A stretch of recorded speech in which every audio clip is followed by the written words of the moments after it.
আসসালামু আলাইকুম। সবাইকে শুভেচ্ছা জানাচ্ছি মাসুম মাহবুব। দুপুরের ব্রেকিং নিউজে আবারও স্বাগত জানাই। এক দর্শক লিখেছেন, আসসালামু আলাইকুম মাসুম ভাই, আপনার খবরের অপেক্ষায় থাকি। রাইতে 8:30 বাজে। খবরটা শুনতে আমার একটু ঘুমের ডিস্টার্ব হয়ে থাকা জয় হোক। ডিস্টার্ব হয় আরকি। তার নাম জাকির। আপনি কোথায় আছেন ভাই? লিখেন নাই তো। রাত 8:30 বাজে, এখন কোথায়? আমেরিকা না ইউরোপে আছেন? আমেরিকাতে এখন 8:30 বাজার কথা না। ইউরোপে আছেন নাকি? না অন্য কোথাও আছেন জ্বালাবেন? আপনার ঘুমের ডিস্টার্ব হচ্ছে, তারপর আপনি সংবাদ শুনতে বসে গেছেন ঘুম ভেঙে। আপনার জন্য ভালোবাসা ভাই। দর্শক, সংক্ষিপ্ত লাইভটি করতে চাই। বেশ কিছু গুরুত্বপূর্ণ খবর আমাদের হাতে এসছে। প্রশ্ন উঠছে দুটো। এক, মধ্যপ্রাচ্য অর্থাৎ গালফ কান্ট্রি, সৌদি আরব বা অন্যান্য রাষ্ট্র, তারা কি গোপনে আমেরিকাকে আসলে সহযোগিতা করছে?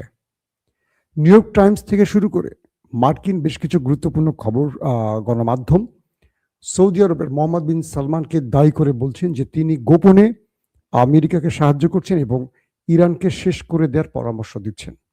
বিষয়টা কতটুকু সত্য হতে পারে, এটা নিয়ে আমরা বিশ্লেষণ করতে চাই। পাশাপাশি আজকে সকালে লাইভে বলেছি, নেতা কাকুর বাড়িতে ব্যাপক অ্যাটাক হয়েছে। বলা হচ্ছে এ যাবৎ যুদ্ধের যত দিন গেছে, গত রাতের হামলাটি ছিল সবচেয়ে ভয়াবহ। সবচেয়ে পুরো শহরে শুধু সাইরেন বেজেছে আর অ্যাম্বুলেন্স হতাহতদের নিয়ে হাসপাতালে ছুটেছে। 3 নম্বর খবর, আমেরিকা এবং ইরানের মধ্যে আসলে যুদ্ধবিরতির খেলা কতদূর পৌঁছলো। পাশাপাশি আগামী 48 থেকে 72 ঘন্টার সবচেয়ে ক্রুশিয়াল টাইম বলা হচ্ছে বিভিন্ন গণমাধ্যমের দাবি। কি ঘটতে পারে 48 থেকে 72 ঘন্টার মধ্যে? দর্শক, এই বিষয়গুলো আজকের আলোচনায় রাখতে চাই। আপনারা কি শুনতে এবং দেখতে পাচ্ছেন ক্লিয়ার? আমাকে একটু কমেন্ট করেন। আশা করি আপনারা দেখতে পাচ্ছেন, কোনো সমস্যা হচ্ছে না, কোনো কমেন্ট আসছে না যে শুনতে পাচ্ছেন না। ওকে দর্শক, গুরুত্বপূর্ণ যে খবরটি দিয়ে শুরু করতে চাই, সৌদি আরবের মার্কিন গণমাধ্যমগুলো কালকে ডোনাল্ড ট্রাম্পের একটি বক্তব্য প্রচার করেছে। সেখানে সাংবাদিকরা ডোনাল্ড ট্রাম্পকে নানান প্রশ্ন করেছেন। এমন একটি প্রশ্ন ছিল যে সৌদি আরব কি তাকে ইরানে হামলায় সহযোগিতা করছে, বা সৌদি আরব কি আমেরিকার পাশে আছে? ডোনাল্ড ট্রাম্প স্পষ্ট জানিয়েছেন যে মোহাম্মদ বিন সালমান এই হামলার অনুমোদন দিয়েছেন এবং তিনি তার পাশে আছেন। বিষয়টা কিন্তু খুবই বিপজ্জনক একটা বক্তব্য ডোনাল্ড ট্রাম্পের। দুটো প্রশ্ন আসে। এক, ডোনাল্ড ট্রাম্প মোহাম্মদ বিন সালমানের নামটি প্রকাশ্যে আনলেন কেন, এবং কেন বললেন যে ইরানের বিরুদ্ধে আমেরিকাকে সহযোগিতা করছেন তিনি? নাম্বার 2, যে মধ্যপ্রাচ্যের কিং বলা যায় যাকে, বা বিশ্বমোড়ল সৌদি আরবের এই মুহূর্তে সবচেয়ে ক্ষমতাবান ব্যক্তি মোহাম্মদ বিন সালমান, তাকে নিয়ে যে নিউ ইয়র্ক টাইমস থেকে শুরু করে আরো গণমাধ্যম সংবাদ দিয়েছে যে আমেরিকাকে সৌদি আরব চাপ দিচ্ছে যে কোনোভাবে ইরানের বাণিজ্যিক অবস্থান ভেঙে দিতে, অর্থনৈতিক অবস্থা ভেঙে দিতে, খার্গদ্বীপ দখলে নিতে, তাদের স্ট্রাকচারগুলো, তাদের গুরুত্বপূর্ণ আবাস বা স্থাপনা ধ্বংস করে দিতে, এবং তাদের নিউক্লিয়ার প্রজেক্ট পাশাপাশি ব্যালিস্টিক প্রোগ্রাম চিরতরে বন্ধ বা ধ্বংস করে দিতে। এটি কি সৌদি আরব আসলে চাইছে? আজকে সৌদি আরবে থাকা ইরানের রাষ্ট্রদূত একটা চমৎকার বক্তব্য দিয়েছে। তিনি বলছেন যে আমরা মধ্যপ্রাচ্যের সাথে সম্পর্ক ঝালাই করছি। অর্থাৎ মধ্যপ্রাচ্য ইরানকে এতদিন শত্রু হিসেবে দেখত। আমরা মধ্যপ্রাচ্যকে বলছি আমরা তোমাদের শত্রু নই, আমরা তোমাদের ভাই। তোমরা একটা বিষয় প্রমাণ পেয়েছো, যখন ইরান আরব রাষ্ট্রগুলোতে মার্কিন স্বার্থ সংশ্লিষ্ট স্থানগুলোতে আক্রমণ করছে, তখন আমেরিকা তোমাদের না বাঁচিয়ে তার প্রতিরক্ষা ব্যবস্থাগুলো নিয়ে গেছে ইসরায়েলে, এবং আমেরিকার পুরো ফোকাস ইসরায়েল, তোমাদের রক্ষা নয়। এবং আমরা আরবে কতটা সাফল্যের সাথে টার্গেটে হিট করেছি, যেটা তোমরা নিজেরা দেখেছো। 1।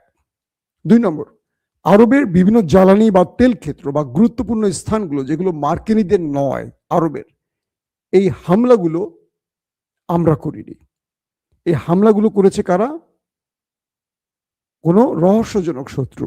ওই দেশটির নামই বলছে, নেতা কাকুর কথায় হয়তোবা বলছে যে এটি একটা ফলস ফ্ল্যাগ অপারেশন, আরবকে আমাদের বিরুদ্ধে নামিয়ে দেওয়ার জন্য। ইরান বলছে যে আমরা যেখানে আঘাত করি আমরা সেটা প্রকাশ্যে জানিয়ে করি, আমরা গোপনে করি না।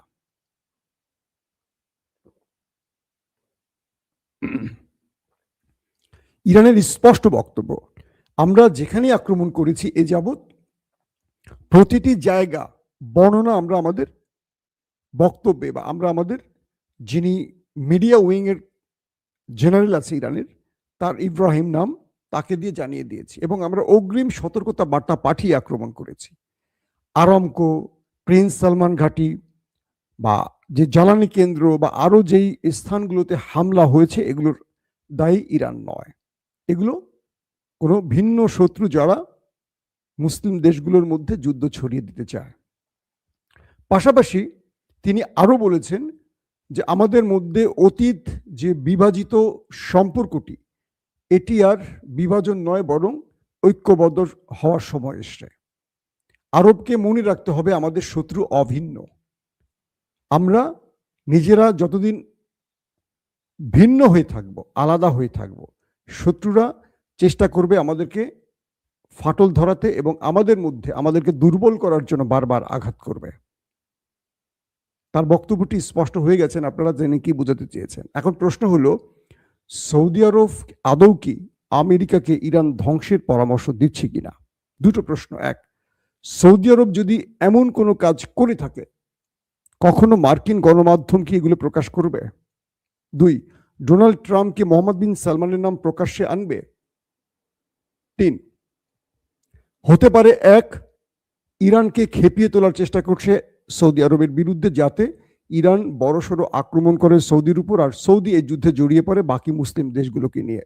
সৌদি আসলে 100% পাকিস্তান আসবে, কারণ সৌদি পাকিস্তানের মধ্যে চুক্তি আছে এবং সৌদি আসা মানে পুরো গালফ কান্ট্রি আসবে। তারপরের প্রেডিকশনটি হলো, ইরান নিঃসন্দেহে সৌদির সাথে গোপনে যোগাযোগ রাখছে। মার্কিন গণমাধ্যমের দাবি অনুযায়ী ইরান সৌদিতে বড় আক্রমণ করবে বলে মনে হচ্ছে না।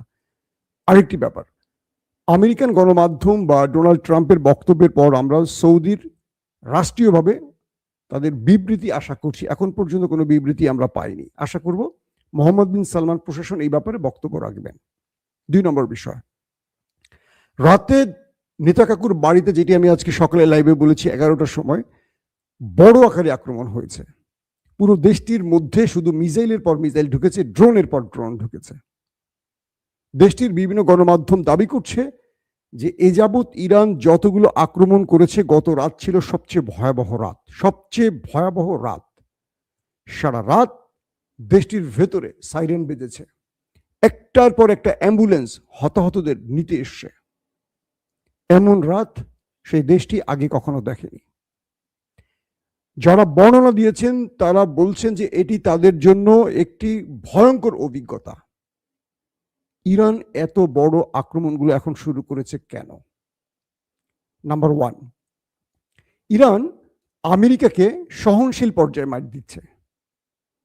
আরবের মধ্যে বা যেখানে আমেরিকাকে টার্গেট করছে, মূলত আমেরিকাকে ভেঙে চুরমার করে দিতে চাচ্ছে তাদের ভেতরের শক্ত মনোবলটাকে, এবং বেজগুলোকে হিট করে গালফ কান্ট্রি থেকে তাদের তাড়াবার চেষ্টা করছে। কিন্তু ইরান আমেরিকার ভেতরে তাদের যে গালফ কান্ট্রিতে তাদের যে বিশাল সৈন্য বহর আছে, এদের মধ্যে বেশি হতাহতের ঘটনা ঘটাচ্ছে না। তার দুটো কারণ আছে। ইরান আমেরিকাকে এই যুদ্ধে ফুল টেনে আনতে চাইছে না। অর্থাৎ ইরান জানে যে আমেরিকা যদি একেবারে ফুল শক্তি ব্যবহার করে তাহলে তারা নিউক্লিয়ার অ্যাটাক করে বসতে পারে, কারণ পরাশক্তির অবস্থানটাকে বাঁচিয়ে রাখতে হলে তাদেরকে শেষ জয়ের জন্য সর্বশেষ সবচেয়ে মন্দ কাজটা করতে হতে পারে। ইরান এই লড়াইতে সবচেয়ে প্রথম যাকে হারাতে চাইছে সে হলো নেতা কাকুকে, তার দেশটাকে। এটা হলো ইরানের প্রধান টার্গেট, আমেরিকা সেকেন্ডারি। তো এই জন্য ইরান যেটি করছে যে আমেরিকাকে যদি 10টা মাইট দেয়, 2000 মাইট দেওয়ার চেষ্টা করছে নেতা কাকুকে। তাই সিরিজ ইরান একটার পর একটা ভয়ঙ্কর মিসাইলগুলো তার আস্তিন থেকে বের করছে, তার গুহা থেকে বের করছে আর ওই দেশটির মধ্যে মারছে। এখন ওই দেশটির প্রতিরক্ষা ব্যবস্থা আর সেই আক্রমণ মোকাবেলা করতে পারছে না, পুরো দেশটি অসহায়ের মতো তাকিয়ে থাকে। 100টা মিসাইল মারলে 5টি 10টি বা 7টির মতো ইন্টারসেপ্ট করতে পারছে, বাকিগুলো এমনভাবে ধ্বংসলীলা চালাচ্ছে যেটা তারা কল্পনা করতে পারছে না। নেতাকাকু চাইছে এই মুহূর্তে যে কোনোভাবে আমেরিকাকে এই যুদ্ধে ফুল ফেস টেনে আনতে, অর্থাৎ আমেরিকা যেন তার পূর্ণ শক্তি ব্যবহার করে ইরানকে শেষ করে দেয়। তাই ইরানের পররাষ্ট্রমন্ত্রী আব্বাস আরাকচি বারবার বলছেন যে কোনো সময় শত্রুরা ফলস ফ্ল্যাগ অপারেশন করতে পারে, আর মূল স্থান হবে আরব এবং আমেরিকা। আমেরিকার বিষয়ে তিনি ইঙ্গিত করেছেন, এটা আমি আপনাদেরকে বেশ কয়েকবার বলছি, এর আগেও বলেছি, গত 7 দিন ধরে বলছি। আমেরিকাতে 9/11-এ যে সন্ত্রাসী হামলার ঘটনা ঘটেছিল, এরকম বড় কোনো হামলার ঘটনা ঘটাতে চাইছে সেই শত্রুপক্ষ। এতে করে অজস্র মানুষের প্রাণ যাবে, যার কারণে আমেরিকা ফুল শক্তি নিয়ে ইরানের বিরুদ্ধে যুদ্ধে ঝাঁপিয়ে পড়বে। এটি এখন তাদের টার্গেট। আর ইরান এই কৌশলটি বুঝে তারা আমেরিকাকে ধাবড়াচ্ছে, কিন্তু মারছে নেতাকাকুকে, মানে তাড়াচ্ছে আমেরিকাকে আর বাড়িটা মারছে নেতাকাকুর পিঠে। খেলাটা ইরানের এই কৌশলে। আমেরিকাকে যে মারছে না তা না, আমেরিকার বেজকে হিট করছে, মানে পরিমিত সহনশীল পর্যায়ে মারছে, যেটুকু আমেরিকা সহ্য করে আমেরিকা বুঝতে পারে যে ইরান তো আমাকে মারতে পারে কিন্তু কম মারছে, তাতে ইরান মানে আমেরিকা ইরানকে শেষ করতে পারে কিন্তু একটু হলে বাঁচিয়ে রাখবে। মানে দুজনের মধ্যে একটা মনস্তাত্ত্বিক খেলা চলছে। আমেরিকাকে ইরান বোঝাচ্ছে যে, বা ইরান বুঝে নিচ্ছে, আমেরিকা বুঝে নিচ্ছে যে ইরান চাইলে যে এই মিসাইলটা মারছে আমার 200 সেনাকে সহায় দিতে পারতো, একটু ডান দিকে না মেরে বাম দিকে মারলেই হইতো, তারা তো সব দেখেই মারতেছে, কিন্তু তারা একটু ডান দিকে মারছে যাতে আমার 5 জন সেনা মারা যায় আর আমার ভবনটা বা আমার স্যাটেলাইট প্রযুক্তিটা বা আমার রাডার সিস্টেমটা শুধু ধ্বংস হয়ে যায়। তো আমেরিকা তখন ভাবছে যে না, ইরান আমাকে এখানে একটু রক্ষা করছে, তাহলে ওকে একটু রক্ষা করা উচিত, বিষয়টা এখানে। তো কিন্তু কি করছে, ওই দেশটির ভেতরে যখন মারছে, ওই দেশটির নেতাকাকুর বাড়িতে, তখন বড়সড় হিট করছে। তাদের ডিমোনাতে যে হিট করছে, সেখানে ইরানের পক্ষ থেকে বলা হচ্ছে 1200 মানুষই নাকি নিখোঁজ হয়ে গেছে, ওপারে চলে গেছে। যদিও সেই গণমাধ্যম এগুলো স্বীকার করছে না। এখন যুদ্ধের মধ্যে প্রত্যেকেরই বক্তব্য এলোমেলো হয়, কনফার্ম কেউ সত্য কথা বলে না। তারপরের বিষয়টি কি, আসছে 28 মার্চ ডোনাল্ড ট্রাম্পের বিরুদ্ধে নো কিংস বিক্ষোভ শুরু হচ্ছে, অর্থাৎ রাষ্ট্রে কেউ রাজা নয়, সবাই সেবক, সে প্রেসিডেন্ট হোক, প্রধানমন্ত্রী হোক, সেনাপ্রধান হোক। ক্লিয়ার? অর্থাৎ এই বক্তব্যটি হলো মার্কিনীদের যে তুমি রাজা নও ট্রাম্প, আমরা কোনো রাজা চাই না, নো কিংস, তুমি আমাদের সেবক হয়ে আসছো, তুমি যুদ্ধ চাপিয়ে দিবা আর আমাদের সেনারা মার খাবে, আমাদের প্রযুক্তি ধ্বংস হবে, এটা মানছি না। তুমি অন্যায় যুদ্ধ করতে পারো না, তুমি এমন একটি লড়াইতে গেছো যেটা পৃথিবীর কারো স্বীকৃতি নেই, নেটো আসছে না, ইউরোপের রাষ্ট্রগুলো তোমার পাশে আসছে না, এই প্রথম ইউরোপ তোমাকে না বলে দিয়েছে, তার মানে এটার সাপোর্ট নেই তোমার, তুমি শুধু এসছো ওই একটি দেশের চাপে পড়ে, যে দেশটিকে পৃথিবীর কেউ পছন্দ করছে না এই মুহূর্তে যুদ্ধবাজ হিসেবে। তো এখন এই চাপের মধ্যে ডোনাল্ড ট্রাম্প আর ইরানের মধ্যে 48 থেকে 72 ঘন্টার একটা হাই থটের খেলা চলছে। ইরানের মধ্যে যে কোনো সময় আমেরিকা তার সেনা ঢোকাবে, ইতিমধ্যে তারা 4500 সেনা নতুন করে এনেছে গালফ কান্ট্রির আশেপাশে বিভিন্ন স্পটে। আমেরিকা বলছে যে এদেরকে প্যারাটুপারের মাধ্যমে ইরানে নামাবে, কমান্ডো বাহিনী, মেরিন সেনা এদেরকে নামাবে এবং ইরানের মধ্যে স্থল অভিযান শুরু করবে। এটি 48 থেকে 72 ঘন্টার মধ্যে শুরু হতে পারে। ইরান এই গ্রুপটিকে মোকাবেলার জন্য তারও প্রস্তুতি শুরু হয়েছে, কারণ আমেরিকা ইরানকে যে 2-3টি শর্ত দিয়েছে তার এগেনস্টে ইরানও 5 থেকে 7টি বিগ শর্ত দিয়েছে। এই শর্তগুলো বলে দেয় ইরান এই মুহূর্তে যুদ্ধবিরতি চায় না, আর যদি এই শর্তগুলো মানতে হয় আমেরিকাকে, তাহলে আমেরিকার অস্তিত্ব থাকে না। কি সবচেয়ে গুরুত্বপূর্ণ শর্ত কি, গালফ কান্ট্রি থেকে আমেরিকাকে চলে যেতে হবে, তার মানে আমেরিকার পেট্রোডলার কামাই বন্ধ হয়ে যাবে। আমেরিকা গালফ কান্ট্রি থেকে চলে যাওয়া মানে কি, মধ্যপ্রাচ্য ইরানের কন্ট্রোলে চলে যাওয়া, ইসরায়েল অনিরাপদ হয়ে যাওয়া, হয়তোবা সেখানে রাশিয়া বা চীন এসে ভর করবে। আমেরিকা এই শর্ত মানবে? 2 নম্বর, ইরানের উপর নিষেধাজ্ঞা। আমেরিকা কিন্তু 2-1টা শর্ত মেনে গেছে ইতিমধ্যে, ডোনাল্ড ট্রাম্পের বক্তব্যে বোঝা যাচ্ছে। ইরানের উপর যে নিষেধাজ্ঞা এগুলো আমেরিকা প্রত্যাহারের ঘোষণা দিয়েছে। তারা বলছে ইরান চাইলে এখন তেল বিক্রি করতে পারে, তাদের উপর থেকে আমরা তেলের যে নিষেধাজ্ঞা সেটা তুলে নিচ্ছি। ইরান বলছে আমার তেল বিক্রি করার এখন কোনো শখ নাই, আমার তেল নাই, আমি এখন বিক্রি করব না। মানে আমেরিকা চাইছে যে ইরান তেল বিক্রি করে তেলের বাজারটাকে ঠিক রাখুক, আর ইরান বলছে আমার কাছে তেল নাই, আর বাকিদেরকে বলছে তোমরা তেল নিতে চাও আসো, তবে অগ্রিম পেমেন্ট করে যাও, আজকে পেমেন্ট করবা, 6 মাস পরে বা 4 মাস পরে তেল পাবা, ওই সুযোগ নেই তোমাদের, আগে পেমেন্ট করো। দাম একদম ঠিক বিশ্ববাজারের মতো, আগে যেমন 18-20% কম টাকায় তারা বিক্রি করতো, সেই সুযোগ আর দিচ্ছে না। ইরান আগে বিক্রি করতো যা, তার চেয়ে এখন অনেক গুণ বেশি তেল বিক্রি করছে, মোটামুটি ভালো দামে বিক্রি করছে ইরান আর রাশিয়া। তো এই পর্যায়ে এখন যেটি সবচেয়ে বড় ভয়ঙ্কর সময়, সেটি হলো আসছে 48 থেকে 72 ঘন্টা পর পৃথিবী একটা বড় যুদ্ধ দেখতে যাচ্ছে।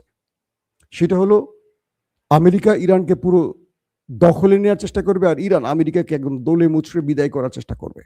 এই লড়াইটাতে যে জিতবে সে সেকেন্দার, আর যে হারবে সে মধ্যপ্রাচ্যে তার ক্ষমতা হারাবে, সেটা আমেরিকা হোক আর ইরান হোক।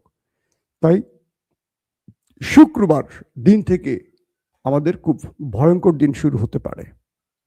আবারও বলছি, আমরা যুদ্ধ চাই না, আমরা শান্তির পক্ষে।